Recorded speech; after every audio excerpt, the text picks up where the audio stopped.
estamos en estos momentos con el abogado penalista Guillermo Astudillo para hablar sobre qué significa este allanamiento de Javier Jordán en su casa de Miami. ¿Cómo estás, Guillermo? ¿Todo bien? Buenos días, gracias por la invitación. Sí, ¿qué significa este allanamiento en la casa de Miami para esclarecer toda esta información que se está divulgando en redes sociales y en todos los medios de comunicación? Bueno, hasta ahora lo que conocemos es que existe información reservada, que se ha allanado el domicilio de Javier Jordán en Estados Unidos para preservar algún tipo de información, sea magnetofónica, documental, próximo a iniciar un proceso penal. Parece que es una diligencia preprocesal en donde se están recabando documentos e información digital y él voluntariamente ha entregado esta información. No, sin embargo, rompieron puertas y cerraduras, allanaron ese domicilio, fue con violencia y con la fuerza. De ahí que el señor haya colaborado es otra cosa. Hasta el momento no existe una orden de detención en firme en Estados Unidos para esta persona que está siendo investigada acá en el Ecuador, en otros procesos penales. ¿Y la notificación roja Interpol no da para capturarlo en Estados Unidos? Sí, sí lo da, pero es un proceso investigativo, no porque el Estado ecuatoriano lo requiera. Una autoridad en Estados Unidos va a ejercer o va a acatar esa orden. Tienen ellos que someterse a ciertos protocolos y procesos. Recordemos que él aquí en Ecuador fue requerido por una autoridad judicial, se ha ordenado la detención de él y ahorita está en calidad de prófugo. Claro, sí, está en calidad de prófugo. Buenos días, abogado. Yo le quería preguntar que una de las declaraciones que dio el abogado de Jordán era de que no se incautó nada de valor, no se incautó nada con valor probatorio. ¿Esto puede llegar a afectar de alguna forma el hecho de poderlo extraditar, por ejemplo? A ver, recordemos que él es abogado del señor Javier Jordán. Y un abogado no va a decir, sí, a mi cliente lo van a incriminar o le encontraron información privilegiada. O sea, el abogado siempre va a defender o a partir de la teoría de la inocencia de su cliente. Jamás le va a decir el abogado de Jordán, sí encontraron algo que va a ser contraproducente de mi cliente. Entonces abogado, yo creo que está mintiendo. Yo quiero ir desde lo más básico. ¿Qué significa que Javier Jordán que en Ecuador sea considerado prófugo y que en Estados Unidos él pueda hacer su vida normal? ¿Hasta qué punto su estatus migratorio puede afectarle esto, tomando en cuenta que tiene un proceso judicial acá, no uno, varios, en Ecuador? ¿Hasta qué punto esto es viable? ¿Será que ya después de tantas cosas que se lo ha involucrado, ya ahora sí el FBI está tomando cartas en el asunto? ¿Hay algún tipo de relación entre la justicia ecuatoriana y estadounidense para poder llegar a algo? ¿Es realmente Javier Jordán importante para la justicia ecuatoriana ahora? Sumamente importante. Mire, el que no tiene nada que deber, no tiene nada que esconder. El señor se ha escondido, ha huido y no se ha enfrentado a la justicia ecuatoriana. El señor, días antes que ordenen su detención, en el caso Metástasis, el señor fugó, se voló del Ecuador. Entonces, algo de raro está sucediendo y la lógica nos dice que ¿por qué no vienes a enfrentar el proceso penal a Ecuador y por qué estás allá? Pero sí saben dónde está, saben cuál es la ubicación, saben cuál es la casa, saben absolutamente todo, saben que tiene varios carros y ahora está más que confirmado la lujosa mansión que tiene, saben también esos nexos que él ha tenido con ex asambleístas, también con José Serrano, con Leandro Norero, pero todavía no es suficiente. Lo que pasa es que nos enfrentamos a dos tipos de legislaciones. Él está siendo investigado y va a ser procesado aquí en el Ecuador. Lo que pasa aquí en el Ecuador nada tiene que ver en Estados Unidos. Y lo que hace él, lo hacen muchos prófugos, que no pueden ser requeridos por la justicia ecuatoriana porque ya se encuentran en otra legislación, amparados tal vez con una visa, con una ciudadanía, con un asilo, con tantas artimañas que existen para este tipo de personas cuando quieren huir de su país de origen. ¿Y qué tiene que pasar para que ahora sí la policía o las personas, las autoridades estadounidenses ya se involucren y sean parte de una detención? Porque ¿qué es lo que dijo Javier Jordán? Que sí, por ahí se veían unas fotos hablando, pero ¿qué era lo que dijo? A mí no me han quitado el teléfono, yo estoy aquí. Es más, me pidieron disculpas y me van a arreglar el portón que me hicieron caer. Sí, mire, el señor en mención ha dado o le han dado mucha cabida en redes sociales, habla muchas cosas que no son ciertas en términos jurídicos, pero que el señor va a ser requerido muy pronto en el Ecuador, va a suceder. Esto es un tal vez está muy confiado de que la justicia ecuatoriana nunca lo va a poder extraditar, tal vez está muy confiado de que se encuentre en otra legislación, pero entiendo que hay diligencias que recién se empiezan a hacer, que van a rendir sus frutos en algún momento y el señor va a venir al Ecuador a ser procesado. Hacia allá van. Sabemos que el dinero que él se llevó fue aquí proveniente de Ecuador. Ese dinero sucio se llevó a Estados Unidos. ¿No cree que implicaría un lavado de activos en Estados Unidos? Hay múltiples delitos por el cual al señor se lo quiere procesar. Uno de esos es el sobreprecio en medicinas, claro, en la pandemia, narcotráfico, también tráfico de influencias, lo que usted menciona, el delito que usted también menciona. Entonces, es un sinnúmero. Pero, ¿por qué? ¿Por qué no podemos juzgarlo en el Ecuador o tener una sentencia firme? Porque él está prófugo. En el derecho penal, para que una persona pueda ser sentenciada, tiene que estar presente en el juicio. Perdón que te interrumpa, Luciana. En este caso, para que Estados Unidos, y pongamos un ejemplo bastante hipotético, imaginémonos este caso, para que Estados Unidos se involucre en una detención de Javier Jordán, tendría que Estados Unidos comprobar que Javier Jordán ha hecho algo malo en su territorio. Así es. Y en eso poder colaborar con la justicia ecuatoriana, y ahí se podría llegar a un acuerdo, ¿verdad? Sí. La justicia norteamericana, la fiscalía y los juzgados deberían imputarle un delito que haya cometido en Estados Unidos para poder homologarlo o hacer un cruce de información para trabajar en conjunto con el Ecuador, que entiendo que es lo que están haciendo hoy en día. ¿Y hay alguna forma en la que Jordán pueda evitar esta extradición alegando, por ejemplo, de que él vive una persecución política o algo así relacionado? Pudiera alegarlo, pero en este caso él no... A ver, primero, no es político. El señor no es una persecución política hacia él. Más bien hay personas que del caso Metástasis, Purga, Plaga, han tratado de hacerlo mediático para desacreditar a ciertos partidos políticos o ciertos funcionarios políticos. O sea, en derecho penal debemos siempre analizar el tipo de delito o el acto, pero esto siempre lo han politizado.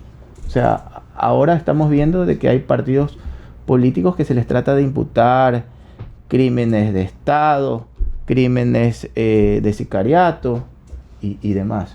O sea, han politizado tanto todos estos casos que les he mencionado, que son emblemáticos en el Ecuador, que distorsionan mucho de la realidad. ¿Los han politizado porque realmente le afecta a la ciudadanía o tal como usted lo indica porque también quieren afectar a algún movimiento político? Siempre han querido desprestigiar a ciertos movimientos políticos. Por ejemplo, ya al señor Rafael Correa lo están involucrando o lo han hecho partícipe del asesinato de Villavicencio. Lo mismo a Jorge Glass. Y así van y empiezan a...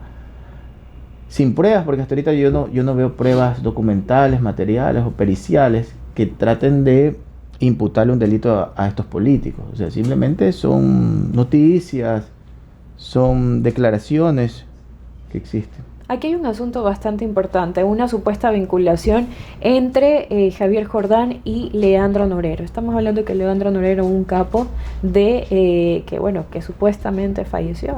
Hay personas que prefieren manejarlo como supuestamente.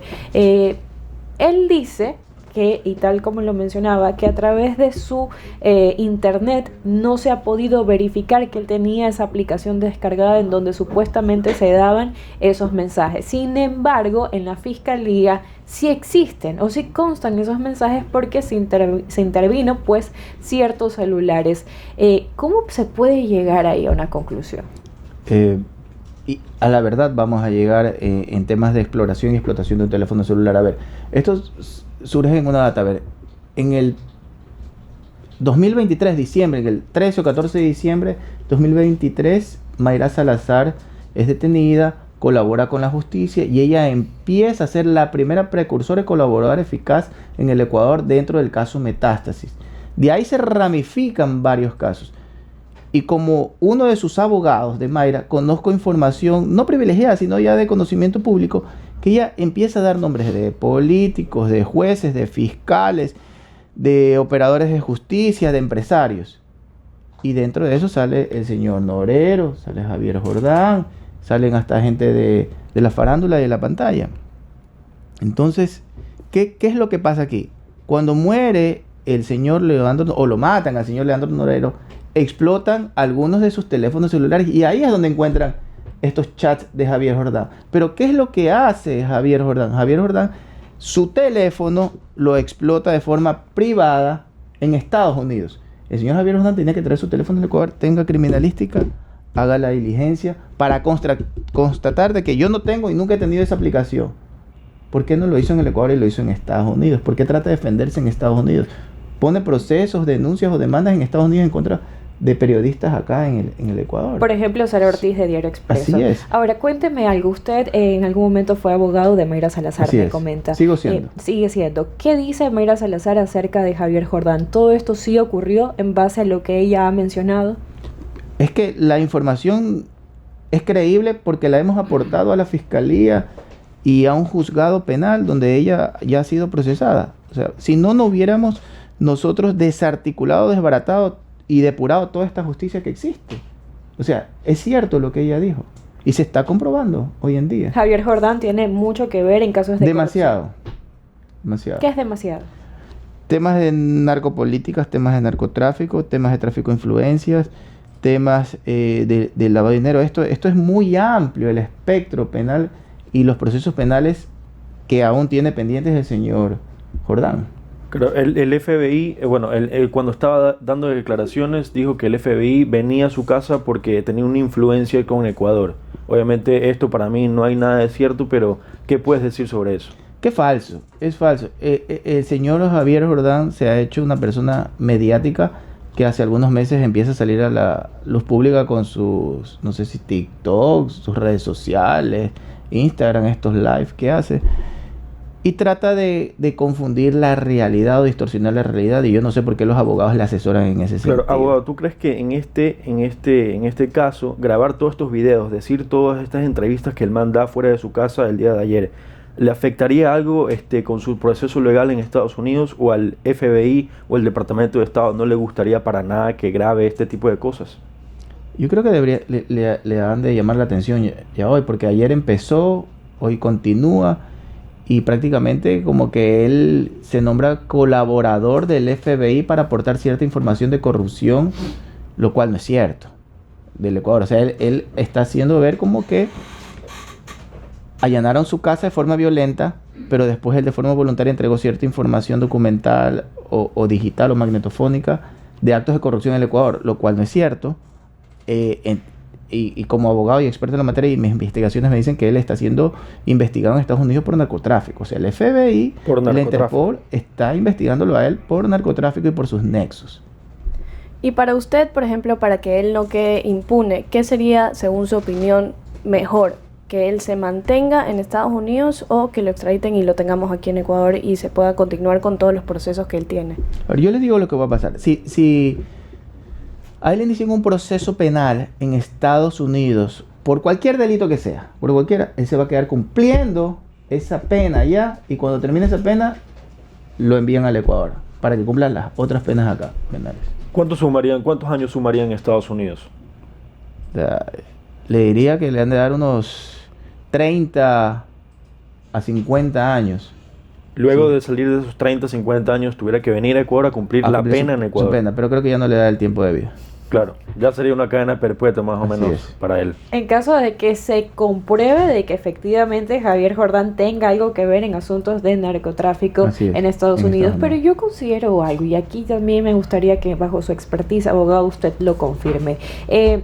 Estados Unidos no es un estado tonto. Estados Unidos está adelantado 3 pasos. ¿De qué les sirve a ellos haber realizado este allanamiento de esta manera para luego dar un paso atrás? Porque al parecer eso es lo que han dado. ¿De qué les vale asustar o prevenir a alguien si saben que no van a encontrar nada? O que si lo encuentran, ¿para qué asustar?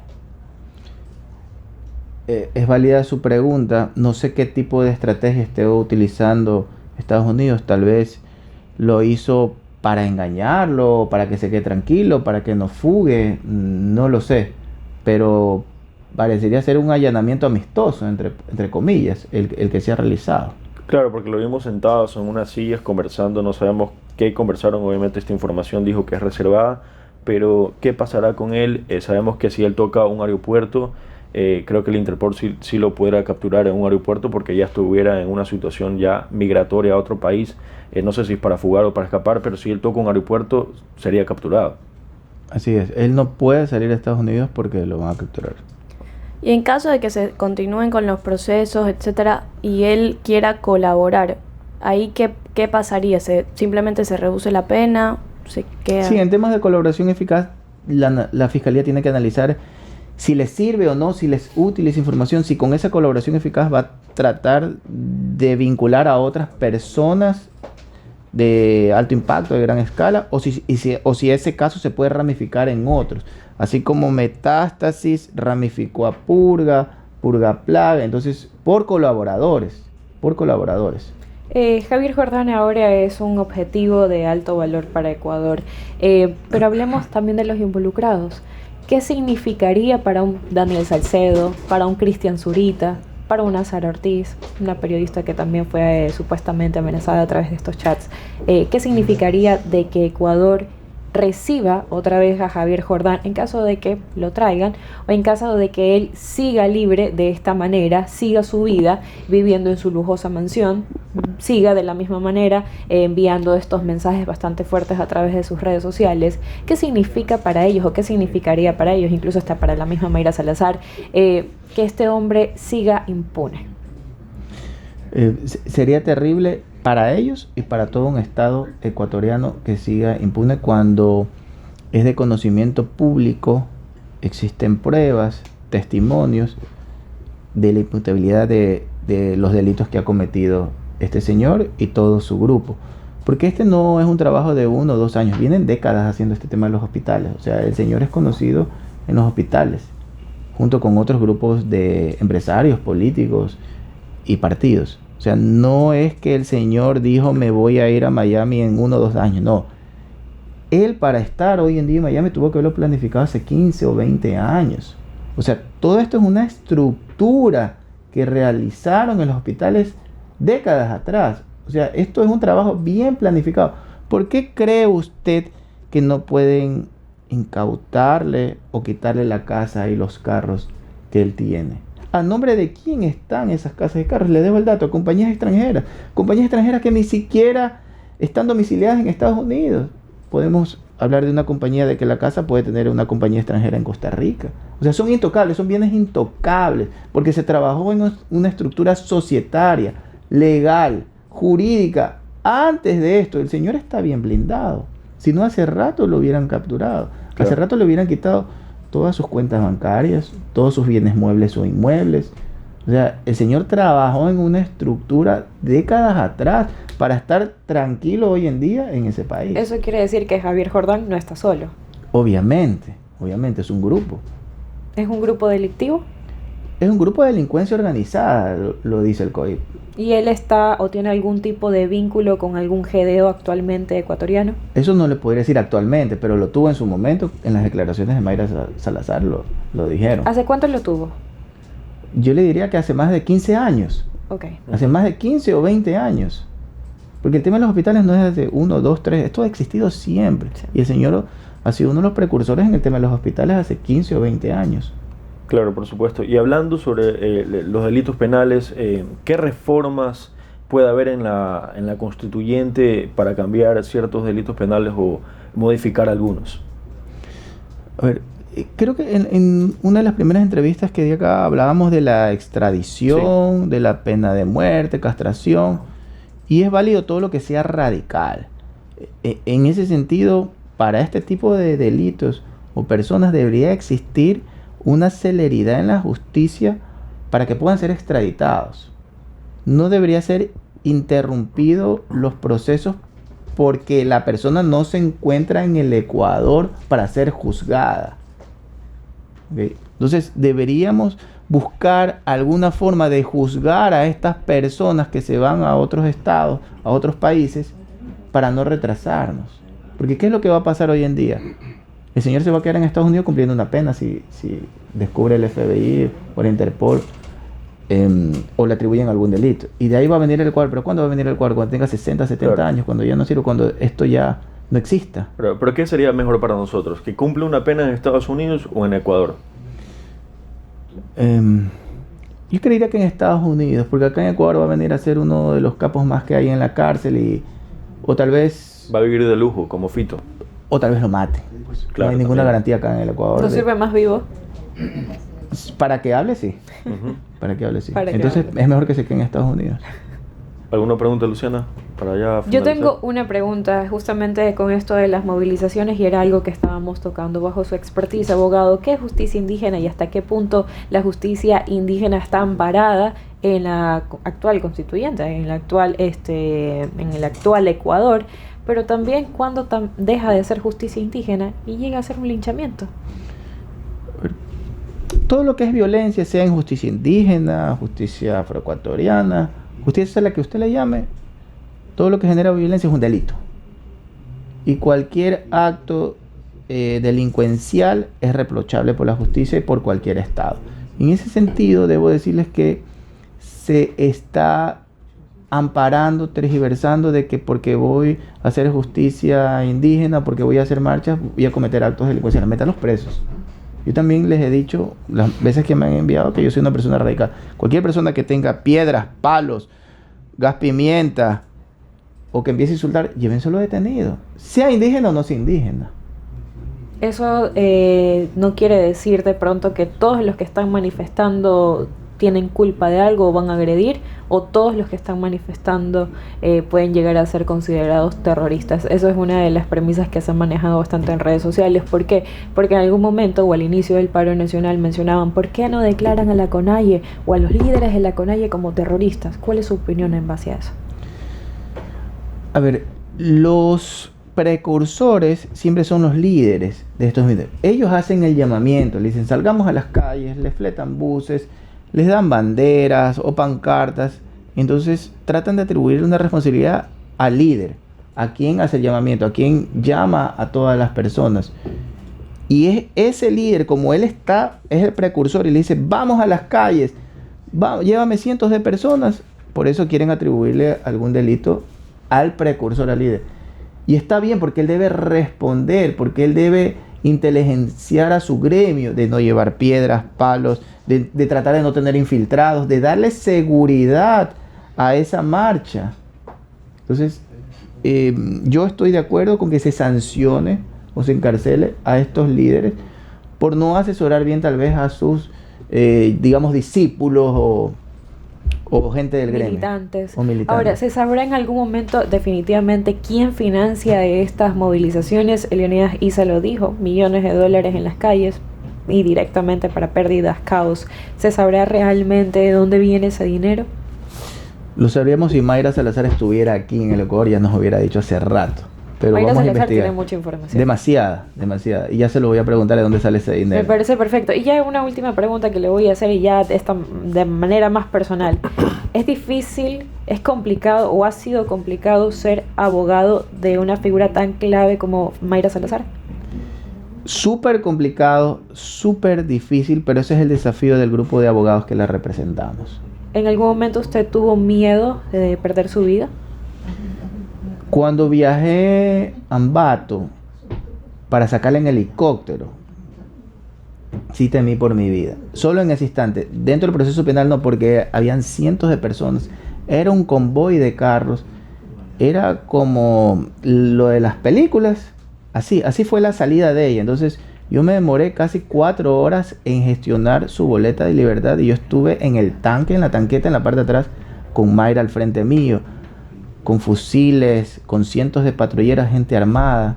Entonces ahí sentí miedo porque incluso el convoy en el que yo viajaba con Mayra se paró porque el carro de adelante se quedó dañado, un patrullero. En media calle, saliendo de la cárcel, sucede eso. Entonces Bastante el convoy sospechoso. abre camino y se va y pierde la ruta y nos vamos al aeropuerto de la policía a embarcarla en el helicóptero. Muchas gracias, abogado. Son las 8:24 de la mañana, estuvimos con el abogado penalista Guillermo Estudillo. Muchas gracias por estar en la cabina de Fuego News. Gracias a ustedes.